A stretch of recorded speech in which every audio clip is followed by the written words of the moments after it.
matinale Tocsin, 8h-10h, à la volée.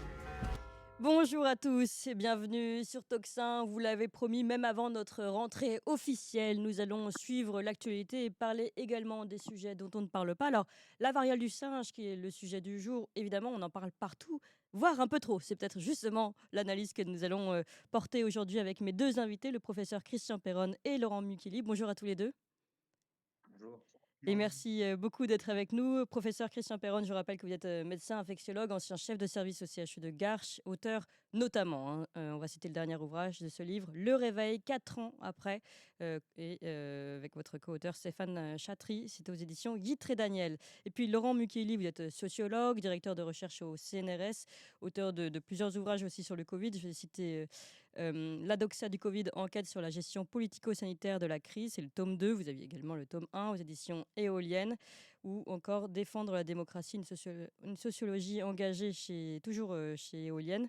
Et vous avez publié également sur QG, vous avez votre blog, un article très intéressant sur lequel on reviendra. Vous l'avez publié hier, je crois, mardi 20 août, sur les RKI Files. Alors, je ne sais pas comment ça se prononce, vous allez nous le dire et surtout nous expliquer ce que c'est. Ça montre encore une fois, là pour le coup, on revient un petit peu sur le Covid, que la gestion gouvernementale était, n'était pas que vérité. Voilà, je vais le dire gentiment. Mais justement, avant de reparler de cette gestion autour du Covid, mais ça va être toute l'analyse, on va revenir sur cette variole du singe. On n'a donc pas fini de révéler les conséquences du Covid, sa gestion gouvernementale, internationale, la vaccination du Covid à marche forcée, et qu'on a déjà donc cette menace de la variole du singe, ou Mpox, qui pèse de plus en plus largement, au moins dans notre actualité, dans nos médias. Mardi 20 août, donc, le directeur Europe de l'OMS, Hans Kluge, a insisté sur le fait que malgré les inquiétudes croissantes, le Mpox, selon lui, ne doit pas être considéré comme le nouveau Covid, donc on pourrait se sentir rassuré. Malgré tout, on le voit partout, dans tous les médias, et surtout, c'est même le directeur de l'Organisation mondiale de la santé qui a décrété le 14 août une urgence de santé publique de portée internationale. C'est donc, je rappelle, l'alerte sanitaire du niveau le plus élevé pour cette épidémie. Donc. Et Gabriel Attal, mardi 20 août, a annoncé sur Twitter l'ouverture de 232 sites de vaccination pour cette épidémie. Dans un tweet, d'ailleurs, je vais vous citer des petits extraits de ce tweet. Notre système de santé est en état de vigilance maximale. Nous nous tenons prêts à faire face à tous les scénarios et à tous les risques. Voilà, 232 sites de vaccination, donc je le disais, sont ouverts à travers le territoire. Alors nous, on veut tenter, à côté de tout ça, bien de comprendre réellement ce que c'est que cette maladie, et puis surtout, quelle est cette gestion qui est mise en place, où on nous parle de vaccination avant tout. D'ailleurs, à ce sujet, et pour commencer, je voulais vous faire écouter le professeur Eric Combe, infectiologue à l'Hôtel Dieu, c'était le 15 août, qui parle de la variole du singe et qui nous dit qu'on ne peut pas compter sur un traitement, mais qu'il y a bien un vaccin. On l'écoute. Écoutez, malheureusement, il ne faut pas compter sur un traitement. Il n'y a pas de traitement qui a prouvé son efficacité. Il y a une molécule dont on essaye d'évaluer l'efficacité, mais on n'en est absolument pas certain, d'autant plus que ce médicament n'a pas empêché d'observer des décès avec le monkeypox clade 2, qui est quand même beaucoup moins grave que le monkeypox clade 1. Donc, il ne faut pas compter sur un traitement. Par contre, il y a un vaccin qui empêche les formes graves, ce qui est certainement le plus important, et qui diminue le nombre d'infections, mais qui ne les empêche pas. Donc, il n'empêchera pas le virus de circuler dans les communautés à risque. Il faut quand même insister sur le fait que c'est le monkeypox clade 2 actuellement, le monkeypox clade 1, en tout cas dans son variant B, c'est-à-dire l'épidémie qu'on observe actuellement et qui a valu une alerte de l'OMS, se propage principalement chez les adultes par voie sexuelle et par promiscuité. Oui, alors d'ailleurs, c'est intéressant parce que là, on entend le professeur Eric Combe qui parle d'adultes par promiscuité, par voie sexuelle, etc. Et puis, là, on a entendu un autre infectiologue, Xavier Lescure, dire tout à fait autre chose sur France Inter. Je vous fais tout écouter, puis ensuite, on va essayer de démêler le vrai du faux. Je vous propose d'écouter Xavier Lescure. C'était sur France Inter.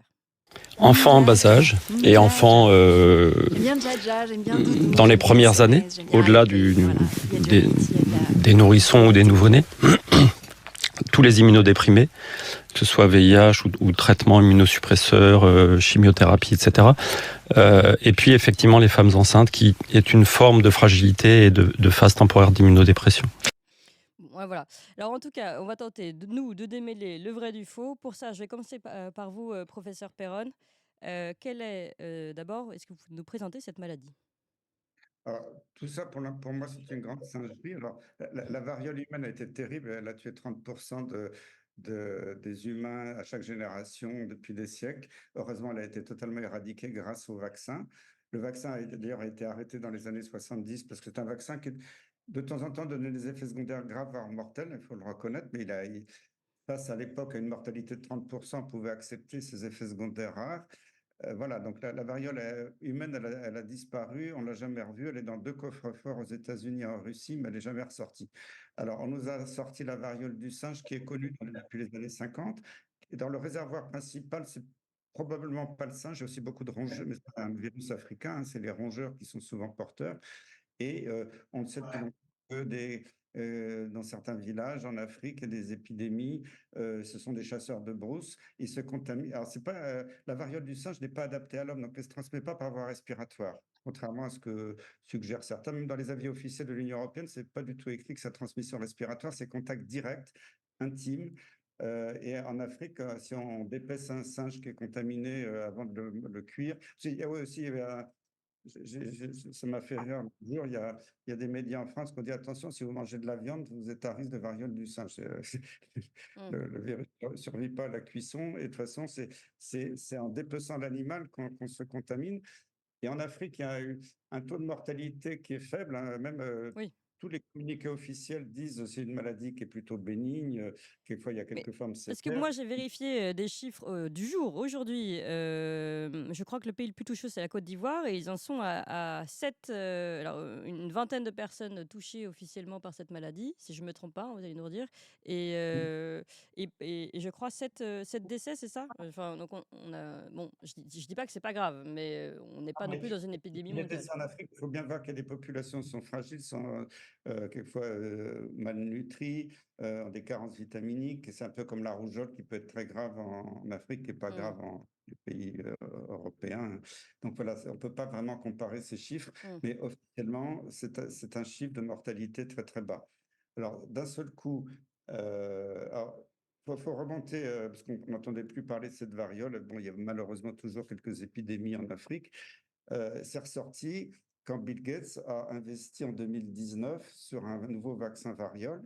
C'est le vaccin variole classique. La France est un des rares pays qui a des stocks stratégiques. On peut vacciner toute la population. Parce que vous savez, les Américains avaient dit que Saddam Hussein avait récupéré le virus russe et qu'il allait tuer toute la planète. Et moi, j'ai fait partie de l'équipe vaccinés. C'était au moment des menaces pandémiques de la grippe H1N1. On nous avait instillé une panique en disant qu'on allait tous mourir de la variole et j'étais volontaire à l'époque pour avoir un rappel du vaccin variolique de l'armée. J'étais vacciné Mmh. par un médecin de l'armée. Voilà. Donc, on n'en entendait plus parler. Ça ressort, Bill Gates investit dans un nouveau vaccin en 2019. En 2021, il a fait comme avec le Covid, répétition générale avant la pandémie. Nous aurons une pandémie de variole du singe. Et il était très fort parce qu'il l'a annoncé un an. Il a même donné la date. Il avait dit que ce sera en mai 2022. Et vraiment, pile mai 2022, il y a soi-disant une pandémie de variole du singe qui était déclarée par l'OMS. Et j'avais lu le communiqué de la Direction générale de la santé à l'époque et je ne comprenais pas très bien parce qu'il disait que c'était la transmission respiratoire, mais ça touchait que les homosexuels masculins. Mmh. Mmh. Il y a un truc qui m'échappe.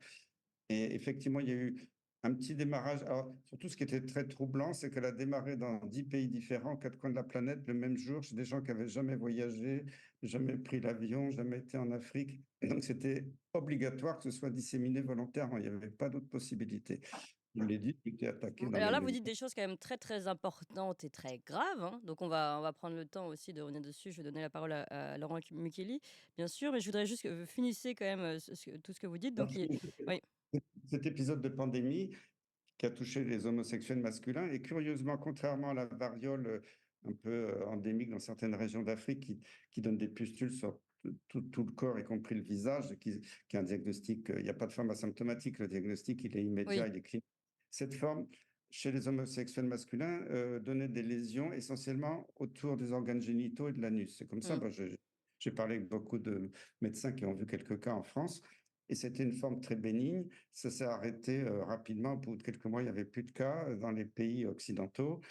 Et puis voilà, on nous ressort ça parce que d'un seul coup, il y a un cas en Suède Oui. et un cas au Pakistan. En plus, le cas au Pakistan, là, les autorités pakistanaises viennent de confirmer que ça n'avait rien à voir avec la souche africaine. Donc, on essaye de nous inquiéter en disant, ça y est, ça diffuse dans le monde à propos de 2 cas. Hmm. On ouvre Enfin, on a des cas 200, en Afrique aussi. Vous voulez dire 2 cas sur le continent? Oui. et on ouvre 230 centres de vaccination alors Oui. qu'il n'y a aucune menace de santé publique. Alors, voilà, je voudrais qu'on revienne sur tout ce que vous avez dit. Évidemment, alors, surréaction gouvernementale et médiatique, bon, ça c'était attendu. À quoi c'est dû? Est-ce que c'est aussi pour montrer qu'ils sont présents, que peut-être ils s'en veulent, ils n'ont pas été assez efficaces au niveau du Covid, donc là ils veulent montrer qu'ils sont surefficaces. Il y a peut-être aussi ça, ce message-là qu'ils veulent passer, aux dépens d'une maladie qui n'existe pas encore sur notre territoire. Euh, ou est-ce que derrière, justement, parce que comme vous le laissiez entendre, finalement, il y a des intérêts financiers, économiques, de laboratoires notamment, vous parliez de Bill Gates. On sait aussi que ce vaccin appartient à Bavarian, qui justement a vu son action monter. Alors, bien sûr, elle monte puisqu'on va en avoir besoin, enfin, visiblement, on en parle en tout cas. Mais sauf qu'elle a commencé à monter avant même d'ailleurs, je vous propose de regarder le schéma en même temps si on peut le mettre, avant même que justement que l'alerte ait été donnée par l'OMS. Donc là, on peut se dire qu'il y a eu peut-être des éléments connus par le laboratoire ou par le monde financier en tout cas. Voilà, en tout cas des doutes qui sont semés. Laurent Mukieli, vous avez entendu ce qu'a dit le professeur Perron, qui va quand même assez loin là en parlant tout simplement du fait que Bill Gates a racheté le vaccin et qu'il avait annoncé cette répétition générale et que finalement ça a l'air d'être dans les prévisions de Bill Gates plus qu'autre chose. Oui, bonjour. Effectivement, ce qui est malheureux, c'est que bon, beaucoup de gens n'ont pas ces informations sur les enjeux qu'il y a derrière, ces informations qui sont pourtant publiques. Il faut voir qu'il y a des dimensions géopolitiques et des dimensions économiques et financières majeures derrière toute cette affaire. Alors du côté de l'OMS, pour faire court, l'OMS qui avait connu une très grave crise de financement à la fin du siècle précédent, essaye depuis de se relancer grâce à un nouveau mode de financement qui sont ce qu'on appelle les partenariats publics-privés Ouais. et qui ont vu rentrer massivement d'abord la Banque mondiale et ensuite surtout la fondation Bill et Melinda de Bill Gates. Gates. Mm. Voilà, qui aujourd'hui finance d'une part directement l'OMS et d'autre part la finance indirectement en finançant d'autres organismes qui à leur tour Qui eux-mêmes financent le financent, budget de oui, l'OMS. tout à fait. Le principal de ces autres organismes, c'est encore un partenariat public-privé, c'est la Gavi, Ouais. l'ancienne Alliance for Vaccination and Immunization, qui s'appelle aujourd'hui, je crois simplement The Vaccine Alliance. Voilà. Donc c'est cet enjeu qui a derrière, et c'est tout ce philanthrocapitalisme de Bill Gates qui influence très profondément. C'est pas ce qu'il faut bien comprendre, c'est que Monsieur Bill Gates, il n'arrive pas simplement en disant à l'OMS, tenez, je vous donne un chèque en blanc, puis vous en faites ce que vous voulez pour le bien de l'humanité. C'est pas ça du tout. Il donne le chèque, puis en échange, on est bien d'accord qu'en échange, c'est pour faire quelque chose. Et le quelque chose en question, c'est le business vaccinal. Mm. Bien comprendre aujourd'hui les enjeux financiers qui sont derrière. Il y a un nouveau grand business industriel, vaccinal, qui est absolument majeur et c'est là-dedans que Bill Gates a investi. Voilà ce qu'il y a derrière et ce qui explique ce que vient de dire aussi Christian Perron, qui est parfaitement exact, mais qui au premier abord comme ça peut paraître étonnant. Oui, Non, si on a le contexte, on comprend un petit peu mieux. Donc c'est oui, tout ça à la fait. grande affaire et ça se décline évidemment. C'est une vieille histoire. On en a eu la première grande tentative à mes yeux avec la grippe H1N1 en 2009-2010. Ensuite, il y a eu toute une série de répétitions pendant la première décennie du XXIe siècle. Et puis, il y a eu la grande mise en œuvre avec le Covid. Et au fond, ce qui est fascinant ici, c'est qu'on nous refait le coup du Covid avec à peu près tous les mêmes schémas, hein, Oui. c'est-à-dire une dramatisation indue de la menace en question pour bien effrayer tout le monde, à la fois en parlant de nombre de personnes, en parlant de taux de mortalité, en parlant de mode de transmission, hein, Puis avec les en laissant photos entendre. aussi, hein, ces photos qui font peur. Franchement, tout le monde se dit, j'aimerais pas que ça m'arrive quand on voit ces grosses pustules. Bon, après, vous direz, les Bien sûr. médias, c'est normal qu'ils montrent aussi à quoi ressemble la maladie, mais bon, c'est sûr qu'il y a une utilisation du récit. Ah mais c'est absolument majeur. Tout ça, il faut quand même le redire, tout ça, parce qu'on a trouvé pour l'instant en Europe un cas. Mm. un cas d'un voyageur qui revenait des pays en question. Enfin, c'est juste hallucinant. Je Ouais. ne sais pas si on voulait vraiment prendre au sérieux la question santé mentale, pardon, de la santé mondiale, eh ben, en Mais avant, beau lapsus, on ouais. les regarde Ouais. on les regarde les grandes épidémies qui tuent dans le monde tous les jours. On parle de la tuberculose, on Ouais. parle de la dengue. Ouais. Ça concerne beaucoup plus, vous voyez. Or, on n'en parle pas. Alors, je vais Mais encore peut-être passer que le pour vaccin complotiste, n'appartient mais pas à Bill Gates, quoi. peut-être c'est parce qu'il n'y a pas de, il y a pas de vaccin à vendre dans ce domaine-là, vous voyez. Bon, Mmh. c'est malheureux, mais c'est la réalité. Alors, beaucoup de choses encore à dire par rapport à tout ce que vous nous révélez aujourd'hui. Justement par rapport à cette, question de vaccin, pas vaccin, vous nous expliquez bien, professeur Perron, qu'en effet, il y a un vaccin qui existe. Mais alors le premier vaccin qui existait, c'est pas celui de c'était Alors, c'est l'ancien vaccin, comme il n'était pas très bien toléré, il est stocké au cas où, parce qu'on nous avait dit qu'il y aurait peut-être des menaces qui sortiraient des coffres-forts mmh, des armes américaines et russes, qui ne s'est jamais démontré. Alors, le nouveau vaccin, ce vaccin, c'était le virus de la vache atténué. Hein, la vaccine, le mot vaccin il vient de vaca, la vache, c'était la vaccination de Jenner. Et là, ils l'ont modifié génétiquement dans ce laboratoire danois. Mais c'est toujours un vaccin vivant, c'est-à-dire ils disent non réplicatif, enfin quand même un vaccin vivant, normalement c'est contre-indiqué chez les femmes enceintes, chez les immunodéprimés. Or, on a vu des médecins dire à la télévision qu'il fallait vacciner en priorité les femmes enceintes et les immunodéprimés, oui. parler des immunodéprimés comme personnes à risque. Moi, ça me choque beaucoup. Moi qui étais président de la vaccinologie en France et même vice-président à l'OMS pour l'Europe pendant des années, on ne vaccine jamais une femme enceinte sans avoir un minimum de 10 ans de recul après une commercialisation définitive. Alors là, on est toujours avec un vaccin expérimental. Donc, pour moi, Comme pour le covid. Ah oui, oui, non, mais Et pardon, est-ce qu'il est ARN celui-ci, alors, également? c'est un vaccin, le virus de la variole est un vaccin ADN. Ce n'est pas du tout l'ARN messager, mais c'est un ADN un peu atténué, mais qui est quand même vivant. On ne fait pas de vaccins vivants comme ça. Et alors, moi aussi, quand j'ai entendu qu'il le recommandait dans ces centres de vaccination en priorité pour les enfants, quand je regarde la notice de ce vaccin, c'est attention, il n'y a aucune donnée de sécurité, d'efficacité chez l'enfant. Mais ça ne les gêne pas et ils balancent ça à la télévision. Moi, je suis extrêmement choqué, alors qu'il n'y a aucune menace de santé publique d'aller balancer ça comme ça. Et en plus, dans la recommandation officielle de ce vaccin de Bavarian, je ne sais plus le Mmh. nom exact de la société, Mmh. l'indication principale, ce sont les homosexuels masculins, c'est écrit en toutes lettres. Il ne faut pas oublier, c'est la transmission sexuelle, la transmission directe. Il ne faut pas oublier qu'en Afrique, pourquoi ça se transmet toujours, c'est qu'il y a une culture ancestrale, religieuse, de toujours câliner les gens qui sont très malades, mourants, voire les morts. Et toute la famille, tout le village, tous les amis doivent venir dans la pièce pour lui rendre hommage et en contact direct, le toucher. Et il se contamine comme ça. C'est pour ça qu'Ebola, quelquefois, était difficile. Alors qu'Ebola, ça va être très facile à arrêter. Il Mmh. suffit d'isoler les cas. La variole, c'est pareil, c'est très difficile à arrêter. On isole les cas, on confine pas tout un pays comme ils vont peut-être chercher à le faire. Donc, il faut comprendre que le contexte de transmission en Afrique est très différent. Oui, on a On compris. peut Déjà tout à l'heure, vous précisiez que c'était pas une isoler le population qui malade, on n'était va se pas laver les mains. forcément oui. Voilà, Il y a une culture et aussi comment dire? Une santé qui n'est pas la même. on peut pas faire l'amalgame. Mmh. D'accord. Juste une question, avant de redonner la parole à Laurent Micheli. Je voulais préciser quelque chose parce que ce laboratoire, donc Bavarian, est un laboratoire qui appartient à Bill Gates, ou quels sont les liens entre Bavarian et Bill Gates? C'est pour vous, professeur Perron, parce que vous disiez que Ah non, mais ouais. je sais pas, je sais que Bill Gates avait investi dans le vaccin, il l'avait dit en Dans ce 2019. vaccin-là? Ou oui. Ouais. Je pense comme c'est le seul qui est sorti sur Mmh. actuellement, ça doit être probablement celui-là, je n'ai pas vérifié. Après, je ne sais, je ne connais pas du tout les liens financiers entre D'accord, Bill d'accord. Gates Oui, non, et mais c'est vrai qu'on rentre, mais, le en tout cas, il a été à l'initiative de lancer un nouveau vaccin, c'est sûr, parce qu'il l'avait dit publiquement. Hein. d'accord. Laurent Micheli, je vous ai vu réagir. Vous avez quelque chose à préciser sur ce sujet? Sur le financement de Bill Gates? Ouais.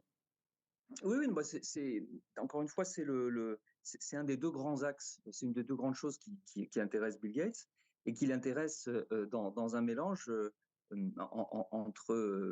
entre philanthropie et intérêt monétaire bien compris. Mmh. Hein. Ce qu'on appelle le philanthrocapitalisme Mmh. aujourd'hui.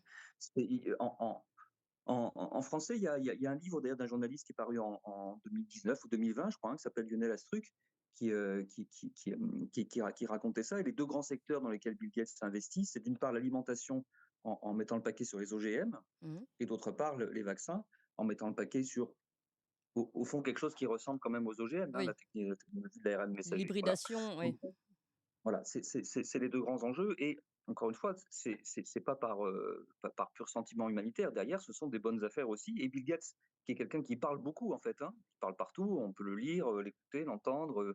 Moi, je lis même son blog, hein, il faut aller voir ce qu'il écrit sur son blog, c'est tout à fait intéressant. Mais c'est quelqu'un qui parle beaucoup et qui a toujours dit, de toute façon, c'était en 2019, je crois, devant une chaîne de télévision, la BBC, enfin pas la BBC, la grande chaîne de télévision financière aux États-Unis, il disait en gros, il faut investir dans le secteur du vaccin, la rentabilité c'est de 1 pour 20, $1 investi, $20 gagné. Voilà.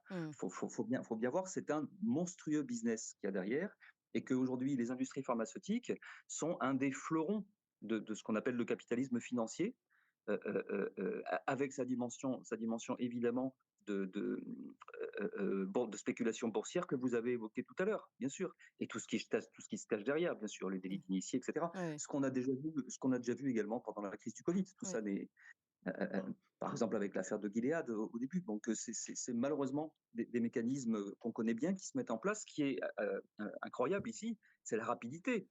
On était quand même nombreux à se dire, bon, OK, ils nous ont fait le coup en 2020. Petit à petit, il y a quand même beaucoup de gens qui j'en pense, qui ont compris un petit peu que tout ça a été quelque peu surjoué, hein. Mais alors, on pensait jamais que ça arriverait comme ça 2 ans après et que les choses s'emboîteraient. Parce que quand même, rappelons la chronologie, hein, je veux dire, la déclaration d'urgence internationale de l'OMS, c'est le 14 août après-midi, de mémoire.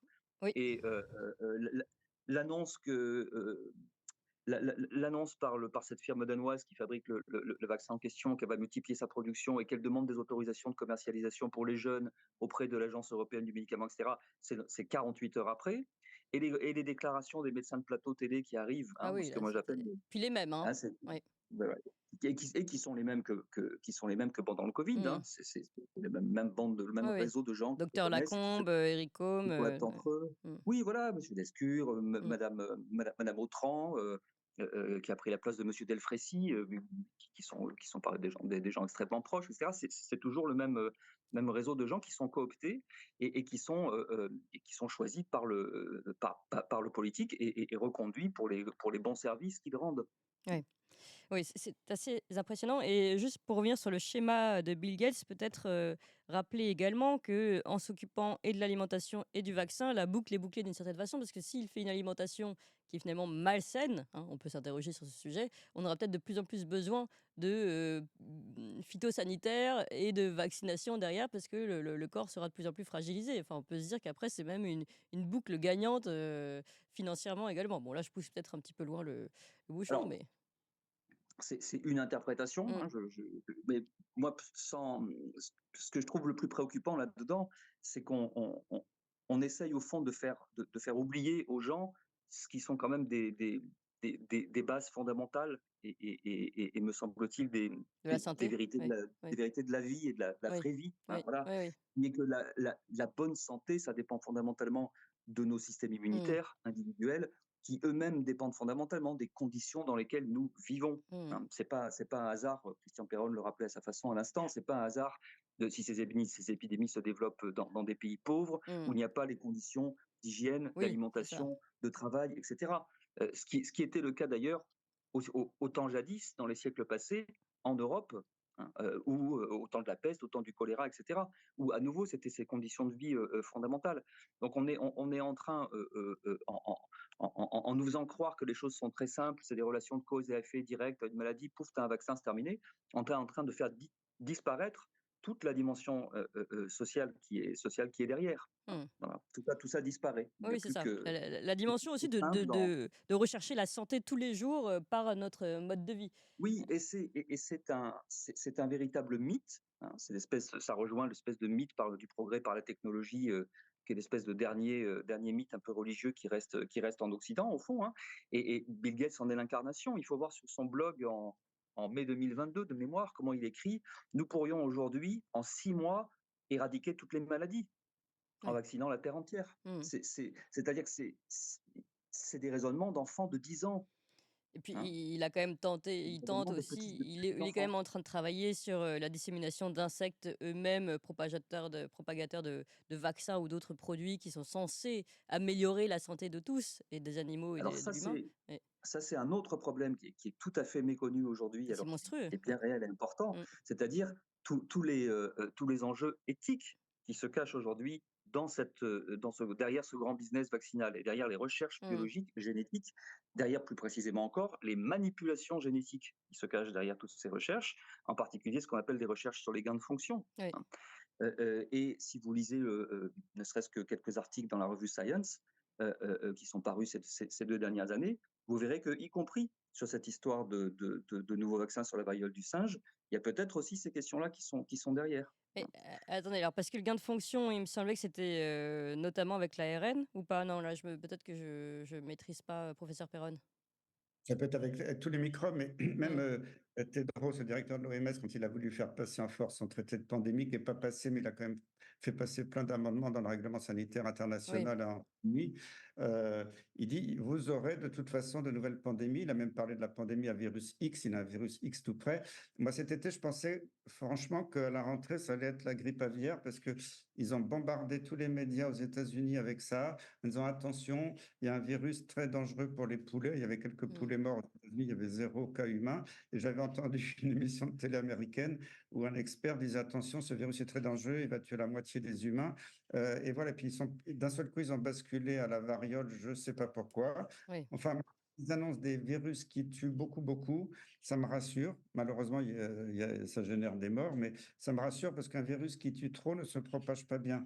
Un virus intelligent, il tue pas trop pour pouvoir se propager. D'ailleurs, le premier SRAS qui était très virulent, Ah, c'est intéressant ça. Oui. c'est pas propagé. Le premier virus de la chauve-souris, le Mmh. coronavirus, il y a longtemps. Et après, le nouveau coronavirus qui nous ont sorti était moins virulent, mais il se propageait énormément. Il a fait le tour du monde. Donc voilà, c'est pour ça quand ils annoncent on va avoir 50%, 80% de mortalité, moi, franchement, ça m'impressionne pas. Je dis, bon, ben, Mmh. malheureusement, il y aura des victimes, mais tant mieux pour la planète. Ouais, ouais, très intéressant aussi comme réaction qui est pas forcément, intuitive. Alors je voudrais qu'on revienne toujours pour, mieux comprendre finalement ce qui se passe aujourd'hui sur les fameux RKI Files. Alors on prononce comme ça ou autrement, Laurent Mokieli? Oui, oui, vous pouvez dire RKI Files, il y a pas de problème. À la française? RKI, c'est pour Robert Koch Institute, hein. Oui, Donc c'est le grand institut de recherche, scientifique et médicale, allemand. en Allemagne et où a été constitué l'équivalent de notre conseil scientifique Covid-19 pendant la crise du Covid, hein. Il y avait un équivalent allemand, comme il y avait un équivalent dans la quasi-totalité d'ailleurs des pays occidentaux qui Oui. se sont tous Mmh, copiés on a les uns vu les beaucoup de autres mimétisme, oui, oui. sur tous les sujets. Mais Alors, bien sûr, bien est-ce qu'ils sûr. se sont tous copiés ou est-ce qu'ils ont tous reçu la même, feuille d'instruction? On pourra, déblatérer une autre fois. Ou les 2 en général, oui, Oui. c'est tout à fait possible aussi. Bon, alors le truc, c'est quoi? Eh bien, c'est que, ont été divulgués récemment, environ 4 000 documents internes, aux réunions de ce conseil scientifique allemand, hein.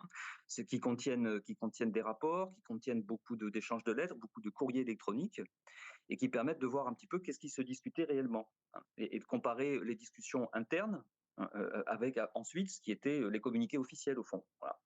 Et ce qui est absolument fascinant, donc c'est un article de Thierry Semonelli que j'ai publié sur mon blog de Quartier Général, effectivement, hier, qui est une première analyse un petit peu générale de cet énorme matériau. Il y en aura d'autres et ça va continuer, hein, parce que c'est vraiment beaucoup, beaucoup, beaucoup de sources, et qui montre ce dont on se doutait, mais enfin, c'est quand même mieux quand on peut en faire la Ah démonstration évidemment. Mmh. factuelle. Oui. Voilà.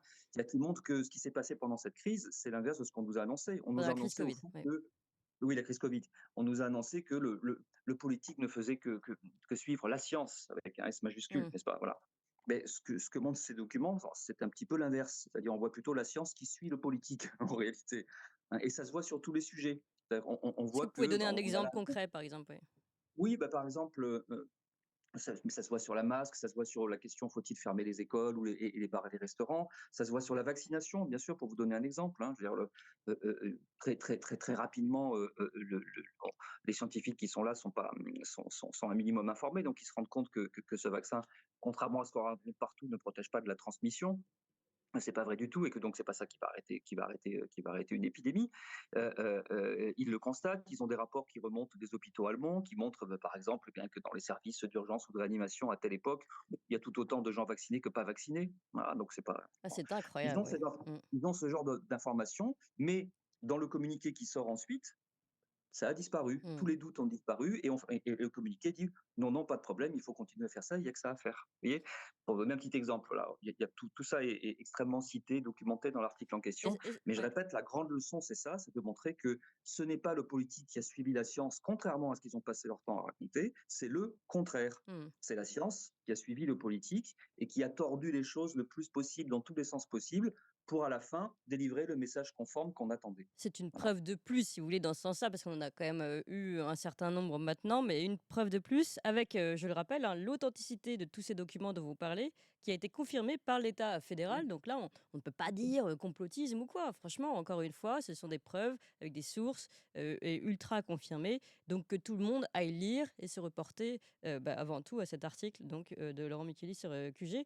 Mais alors, quelle était la réaction moi, c'est toujours quelque chose qui m'impressionne, c'est que une fois qu'on apprend qu'on revient sur ces vérités ou sur ces fausses vérités, j'ai l'impression que ça passe, entre guillemets, ça passe crème. Il n'y a pas de Ben grande oui, mais réaction. ça touche un autre problème que vous évoquiez dans votre propos liminaire, je crois, hein, c'est-à-dire la façon dont fonctionnent aujourd'hui les médias. Oui. Il est évident que sur tous les autres scandales, avec derrière des files de quelque chose qui tout d'un coup sortent, sont mis en ligne, etc., d'habitude, vous avez directement des groupes de journalistes, que ce soit dans les médias subventionnés ou dans les petits médias indépendants, qui se jettent dessus et qui bossent dessus et qui nous sortent les analyses. Pour l'instant, à ma connaissance, il n'y a aucun journaliste officiel français qui s'est mis là-dessus. C'est-à-dire qu'on continue à avoir Et en ce qu'on a eu Allemagne non pendant. plus. Si, en Allemagne, mais c'est très, très peu. Si, en Allemagne, il y a fondamentalement 2 journalistes qui ont contribué d'ailleurs à faire sortir ça. Bon, je vais pas faire d'erreur Oui, de oui, prononciation, oui. prononcer les noms. Donc un petit peu en Allemagne, un petit peu du coup repris par la presse en Allemagne, qui de ce point de vue-là est beaucoup moins corsetée, beaucoup moins, Musée, couarde oui. ou muselée et Oui, vous avez couarde. raison, Quard, parce qu'en fait, elle est même pas si musée. Enfin, bon, bref, on va pas faire un débat sur les médias, mais elle pourrait beaucoup plus s'exprimer. Oui. Mais bien entendu. Et puis, Et oui, je me rappelle qu'il y avait déjà eu professeur Perron. les courriels qui avaient échappé de l'entourage de Fauci, Tout à ces fait. échanges avec Fauci. Donc, c'est pas la première fois qu'il y a des courriels qui s'échappent. Et là, je crois aussi que j'ai pas analysé ça en détail comme Laurent, mais il y a aussi des échanges avec certains officiels français dans ces histoires avec Tout à l'Allemagne. fait. Il y a des courriers de monsieur Delfrécy aussi avec Comme ceux avec le avec groupe. Fauci ou Delfrécy à l'époque avec Fauci expliquait qu'il essayait de tenir la population, mais qu'il y avait, je ne sais plus comment il parlait du professeur Raoult, mais le grand fou, le grand excité de Marseille qui lui mettait la pression, donc il avait du mal à lutter contre l'hydroxychloroquine, si je résume un peu les propos du professeur Delfrécy dans cet échange de mails, mais on voyait bien en effet que là, on n'était pas du tout dans la question sanitaire, mais bien politique, comme vous le disiez très bien, Laurent Micheli. Alors ma question maintenant pour finir cette émission, c'est de se demander finalement, est-ce qu'on va tous retomber dans cette vaste dystopie, dans cette vaste mensonge une nouvelle fois, ou est-ce que vous pensez que la population, elle, sera quand même plus méfiante comment vous analysez les choses, Laurent Micheli, pour commencer? Mmh. Beh, si vous voulez, de mon point de vue, et pour simplifier les choses, le problème, c'est le décalage croissant qu'il y a entre une espèce de petite bulle politico-médiatique et puis, les 99% de la société, Oui, que j'ai tendance à appeler la vraie vie, hein, voilà. oui. Il y a vraiment un La décalage tout à vraie fait vie, c'est les croissant. JO, je vous rappelle, hein. C'est Emmanuel Macron qui l'a dit, donc Ouais, faut. c'est ça, ouais. Oui. Donc, dans moi, ce que j'appelle la vraie vie, c'est-à-dire la vie quotidienne de 99% des habitants, voilà, du boulanger du coin au médecin du coin, en passant par tout ce qu'on veut, voilà. Dans cette vraie vie, il y a quand même beaucoup de gens qui sont pas complètement dupes de tout ça. Je veux dire d'ailleurs aussi au passage qu'il y a beaucoup de soignants, de médecins, d'infirmiers, infirmières qui ne sont pas dupes non plus de tout ça, hein, qui l'ont d'ailleurs pour certains d'entre eux jamais Oui, été, ça, hein. c'est Il y certain. aura, il y aura jamais de chiffre officiel sur tous les faux vaccins Covid, mais Mmh. Mmh.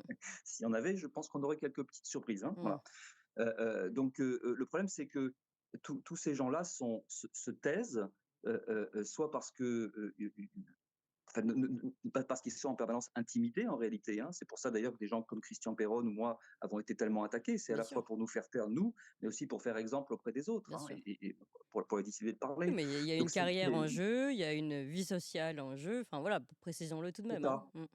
C'est ça, c'est ça. Pour beaucoup de médecins, c'est bien sûr des questions de carrière. Il ne faut Mmh, pas déplaire à la hiérarchie, il ne faut pas mmh. prendre le risque d'eux, etc., etc.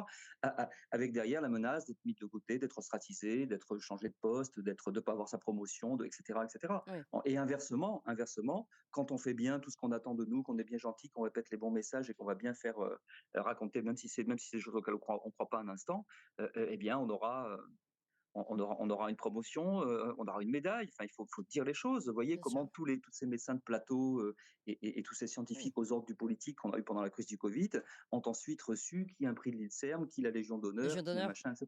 pour Mais bien docteur sûr, Lacombe, je crois, hein. Oui. c'est- mais- et pas que, Mmh, pour beaucoup d'autres. Hein. Je mmh. fais un papier là-dessus qui doit être sur mon blog aussi. C'est-à-dire qu'on assiste malheureusement, c'est très malheureux, mais on a vraiment un pouvoir politique qui a une espèce de une cour au fond autour de lui, dans laquelle il y a des scientifiques, il y a des journalistes, qui donc en fait deviennent des espèces d'influenceurs au service de cette cour, du pouvoir Et politique, aussi au qui service de elle, son qui discours. elle déroule, Mmh. du coup son petit programme de partenariat public-privé avec les industries, Mmh. malheureusement. C'est pour ça qu'on peut encore se demander si ça appelle encore du politique d'ailleurs, hein, parce que c'est pas vraiment la vie de la police qui est en jeu. Enfin, la police de la cité, je veux dire. Alors, professeur Perron, quel est votre avis sur justement comment ça va être reçu, la réception, on va dire? Et Oui, partagé, je pense qu'il y a une proportion d'irréductibles qui vont tout gober. Il suffit de leur dire qu'ils vont leur monter des photos de pustules et qu'ils vont tous mourir. Ils vont courir dans les vaccinodromes, malheureusement. J'ai vraiment l'impression quand même dans la population, il y a beaucoup plus d'éveillés. Dans mon livre s'appelle Le réveil 4 ans après. oui, Euh, et s'il a du succès alors que j'ai aucune publicité dans les médias aux ordres, c'est que c'est un message qui passe dans la population. C'est pas, je parle pas que du Covid, alors je parle de ma vision de la médecine, comment ils sont en train de démolir tout le système de oui, santé, les hôpitaux, etc.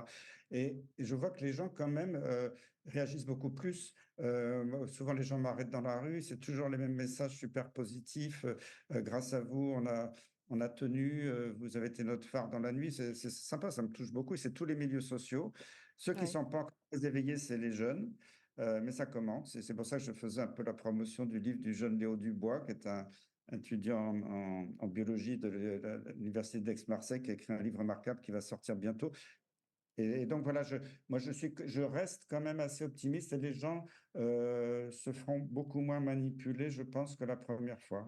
Là, intéressant, ce qu'expliquait aussi Laurent Mukeli avec d'autres mots, mais de préciser en effet ce décalage entre la vraie vie et les vrais gens, et puis ce qu'on entend, le discours qu'on entend dans les médias ou dans la bouche de nos officiels, on va dire. Et c'est vrai que votre livre est vendu est en record de vente et top vente Amazon. Donc ça montre bien, c'est très intéressant. Je veux dire, vous n'apparaissez pas dans les grands médias, vous n'apparaissez pas dans ces discours, et votre livre, en revanche, les Français le veulent.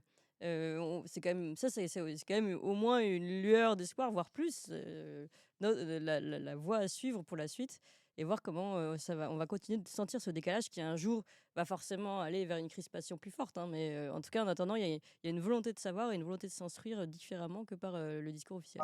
C'est que j'ai toujours parlé en donnant toutes les sources. Tout ce que j'ai dit d'ailleurs depuis le début, c'était vrai parce qu'il y avait les preuves à chaque fois. Et j'ai jamais changé de discours, contrairement à certains sur les plateaux Mmh. qui allaient un coup à gauche en fonction du sens du vent. Donc Oui. ça, Bah, je crois que et je précise c'est Laurent Mukeli aussi d'ailleurs, dans votre, Laurent. domaine Laurent Mukeli, mais d'ailleurs vous en avez aussi beaucoup souffert. On va pas revenir sur toute l'histoire, Mediapart, mais en tout cas, pareil, vos livres que je recite, hein, aux éditions Éoliane, La doxa du Covid et puis Défendre la démocratie, très important. Et puis maintenant votre blog, hébergé par, le très bon média QG. Comme ça, au moins, tout le monde aura de quoi, s'instruire et relire, les vraies, enfin, en tout cas, les informations sourcées, qui sont les vôtres. Merci encore à tous les 2. Oui, vous vouliez ajouter quelque chose, Laurent Mikili? Non? Oui, pardon, Oui, si on a le temps, c'était pour bien dire sûr, 2 choses. bien sûr, bien D'abord, sûr. vous évoquiez les jeunes et Christian évoquait l'éventuel réveil des jeunes. Il faut l'espérer parce que pour l'instant, ce sont les principales victimes de tout ça, hein. Si vous lisez le dernier rapport Vous savez déjà, il y a plein d'études, mais enfin, si vous lisez le dernier rapport de l'assurance maladie pour bien prendre des bonnes sources Oui, officielles, machin, ouais, la crise du Covid a engendré une augmentation de 18% de la consommation de psychotropes chez les j'ai jeunes. vu ça, oui. Les effets de cette politique de terrorisation des gens, de cette stratégie de la peur, dans l'article que je publierai demain aussi sur mon blog, là, sur la variole du singe, j'ai mis une espèce de petit best-of, là, Ouais, de petit de florilège résumé, des ouais. titres de presse. C'est vraiment une stratégie de la peur. Hein, c'est à qui trouvera les mots chocs, les formules, machin, etc. Tout ça a des impacts considérables. Les confinements ont eu des impacts dévastateurs, considérables. Tout Ouais, ça n'est toujours pas reconnu, n'est toujours ouais. pas fait pas l'objet d'évaluation Ce publique, qui est etc. terrible, Bon, c'est voilà. que c'est ça, l'augmentation dont vous parlez, elle est déjà fixée à partir d'un référentiel qui n'était déjà pas bon, hein, des Français, des jeunes Français qui sont aujourd'hui de plus en plus dépressifs. Oui. Et puis la deuxième chose que je voulais dire, c'est que tout ce qui est très très inquiétant aussi dans tout ça, c'était évoqué à demi-mot aussi par Christian Perron, c'est l'impossibilité qu'on en a d'en discuter de manière contradictoire, y compris dans notre milieu scientifique. Et ça, c'est une véritable catastrophe intellectuelle aussi. Oui. J'espère, j'attends que beaucoup de collègues se réveillent, ne serait-ce que pour ça, ne serait-ce que pour rappeler ça. S'il y a pas de possibilité de discuter de manière contradictoire dans les arènes scientifiques, alors c'est qu'il n'y a plus de science du tout. Bah oui. Hein. Donc cette espèce quand c'est pas de la censure, c'est de l'autocensure, Ouais, elle est en fait générale. ouais. Hein. Vous parliez de la publication des livres, Christian a bien de la chance d'avoir trouvé, c'est Albin Michel, je crois, ton éditeur. Bon, moi, il faut bien voir que je remercie d'autant Là, plus c'est Guy infiniment Trédaniel le dernier, mais oui, avant, c'était Albin Michel. pardon, Ouais, Daniel. ouais. Moi, je remercie d'autant plus infiniment mon petit éditeur corse Éolienne Éolienne. que mon manuscrit, je l'avais envoyé à mes 3 grands éditeurs parisiens, qui ont publié quand même énormément de choses dans ma vie, Bien et, sûr. et qui se sont tous défilés par couardise, hein, et avec un espèce d'argument bidon du genre, nous ne croyons pas au potentiel commercial de ce livre. Oui, oui. La doxa du Covid, c'est le livre que j'ai le plus vendu toute ma vie. Hmm. Vous voyez? Bah, tant mieux pour l'édition corse. Oui, Absolument. oui, non, mais la couardise, je crois que malheureusement, ça va être aussi un thème. C'est une vraie problématique aujourd'hui parce que beaucoup finalement réalisent ce qui se passe. Mais relisons Hannah Arendt, encore une fois, La banalité du mal, hein, c'est ça. Et beaucoup par couardise, par faiblesse, finalement, préfèrent ne pas agir et ne pas voir. Mais on va finir sur la note d'espoir et le fait que vos livres soient des grands succès et que ceux qui veulent voir sont en train de toujours mieux comprendre et de nous suivre aussi, puisque Toxin est en expansion énorme et importante. Et tout ça, c'est grâce à vous, chers amis, chers toxinautes qui nous suivez. N'hésitez pas, pour ceux qui ne sont pas abonnés, je vous rappelle que c'est très important de s'abonner. Ça nous aide vraiment dans notre visibilité. Justement, nous aussi, on est dans une bataille pour la visibilité. Vous abonnez, vous pouvez aussi vous abonner à notre Gazette du Toxin. Merci encore, professeur Christian Perron. Merci encore, Laurent Mukieli. Et à demain pour de nouvelles aventures.